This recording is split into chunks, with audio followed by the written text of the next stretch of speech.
ও বৌদি, ভালো ভালো শাড়ি আছে, নেবেন? ও শাড়িওয়ালা দাদা, কি শাড়ি এনেছেন দেখি? দেখেন, সবই মেয়েদের শাড়ি, একটাও ছেলেদের নেই। এই শাড়িটা আমাকে ভালো লাগবে। গায়ে জড়িয়ে দেখেন। গায়ে জড়িয়ে দেখবো? কই দেখি। আরে আরে, আরে, কি করছেন? আমাকে জড়াচ্ছেন কেন? আপনিই তো বললেন গায়ে জড়িয়ে দেখতে। আরে বৌদি, আমাকে না, এই শাড়িটা জড়িয়ে দেখতে বললাম। না না, এসব নেবো না, আমাকে শুতে দিন। শুতে দেব? আসেন, শুতে দিচ্ছি। আরে এই শুতে না, এই শুতে না, আমাকে শুতে শাড়ি দিন। অসভ্য। কই গো, একটু বেরিয়ে এসো তো। আরে শাড়িওয়ালা সব শাড়ি ফেলে পালিয়েছে।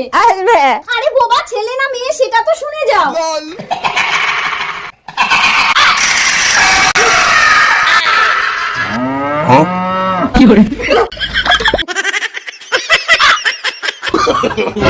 no, no, no. कौन है?